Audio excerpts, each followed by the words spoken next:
Okay, question. Does evil truly exist? I mean, evil is a concept, so how can it truly exist? So it's a concept that humans have made up, and it's something that comes and goes, so it doesn't inherently exist. Like every word we speak, everything we think about has to have illusion to it, but some things can have more reference to reality than not. So I could say I'm sitting in a room now. It's not like I'm sitting in a botanical garden. So that's closer to reality, seemingly, but everything is illusion. So evil can't inherently exist.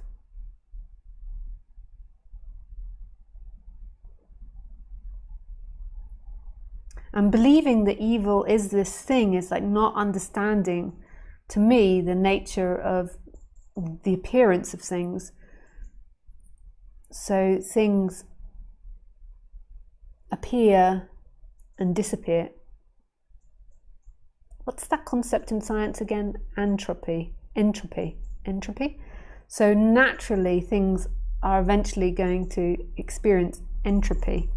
So they try not to, they try to do the opposite to that, but naturally things are going to dissipate. I'm not sure if I'm getting the pronunciation of that right. Everything is going to dissipate. And when you understand that and really contemplate that idea, you begin to see there can't inherently be evil. So what we've done, I think, in society is we've named things as evil, which create most forms of decay if they don't suit us. So the instinct of the human is to build itself and to exist. It's kind of like the instinct and the purpose of all things is to become a thing and to exist for as long as they can as that thing. And there's nothing wrong with that. It's the way the cookie crumbles. The tree grows and tries to expand to be the biggest, strongest tree it can be, and then it plants seeds for the next generation, you know, for when it dies. And that's the nature of all things. Like the cup is trying to stay a cup, otherwise it would just collapse, even though it's not like a human trying to stay a cup. It's like its energy, its particles are trying to stay together as this cup. At some point, though, it will begin to decay. The same with the elephant. The elephant is trying to stay an elephant. The picture is trying to stay a picture. And then the nature of things is to break down over time. So humans have labeled things evil, which make them break down.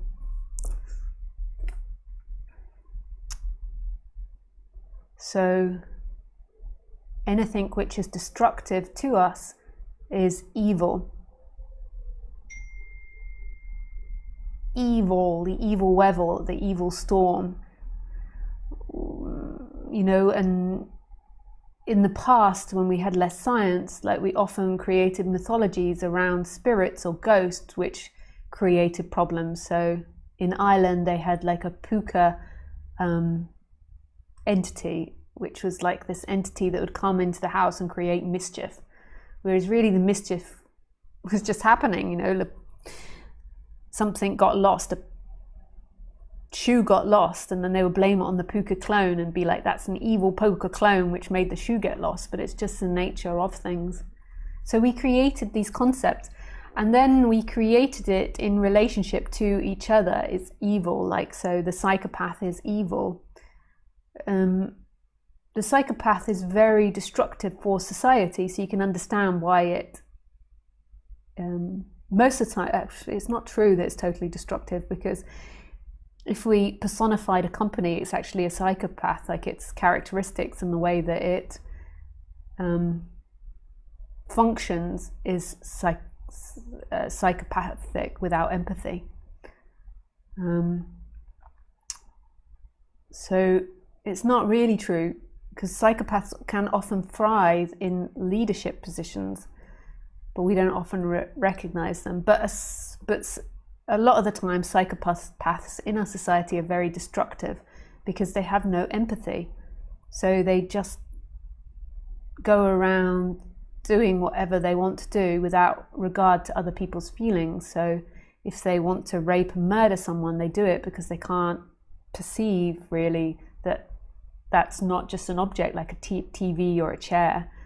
There's lack of ability to be able to relate.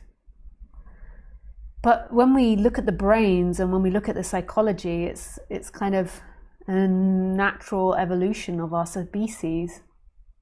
It's something that, like, they think that we needed psychopaths in the past to do really terrible things for us in order for us to survive. So the psychopath maybe was the one that tortured other people in, when we were at wars, or they were leaders that decided to do war in order for us to survive better, or destroy nature, or like if you've got strong empathy, you can't do that type of things, those types of things. But the leader psychopaths are few and far between. Most of them are very destructive in our society and destructive in people's lives. And we name it evil in order to be able to communicate about it and to help us survive. But it isn't like there's an inherently evil, dark energy out there. It's just the nature of what's grown. They just don't have empathy. That doesn't make them evil. It's like my dog doesn't really have that much empathy either. I've seen her really kill and torture a chicken by like rolling on it, and like it's not half dead, and she didn't just kill it, she sort of played with it. And the same with a mouse, I've seen her do that. So, and everyone has levels of empathy. Like if you're a fisher person, I'm sure there's lots of fisher persons out there. Like we don't know what's happening inside the fish when we catch it and we leave it on the deck flipping around out of water to die. We don't know if it's actually experiencing pain or not. The same with vegetables. So if vegetables do have feelings, which some people think, it's horrific what we've done to them. So empathy is like a spectrum, what we have empathy about and what we choose to have empathy about. But it's predominantly about your survival, and that which hampers your survival, we often consider as evil. So that can't be a truth, that can't be a reality. We can name things like that's an evil act just as a way to communicate, like what they did was evil, but there isn't something, I don't believe, that's inherently evil, like an inherent evil energy that's like we've got to battle off and stop. Yeah. But some people do believe that, so that's something you've got to explore. I think it's a fundamental identity crisis, like the idea of good versus evil. I am good, they are bad. And the parents being like, you are good, you've got to be a good child, as opposed to bad. So we get this dualistic thinking of good, bad. We are the good group, they are the bad group out there.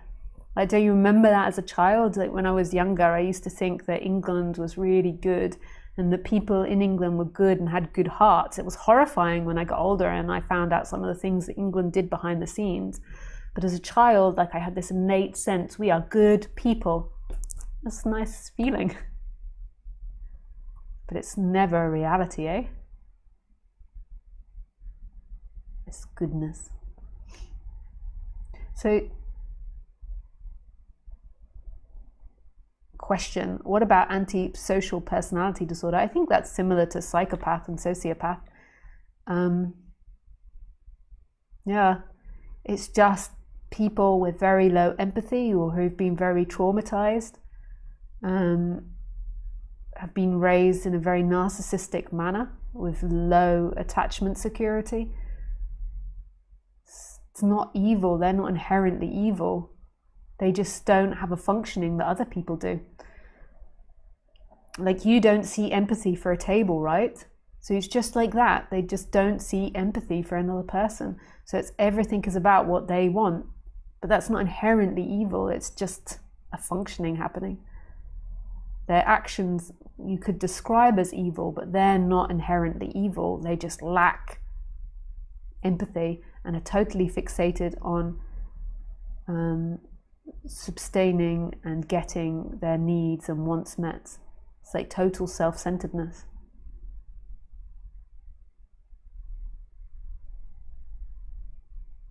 But it's also good to find your own opinion, Nicole. So this is my opinion, it's not the truth. It's just from this awakening and then years of reflecting on this, but it's not the inherent truth, because there is no inherent truth.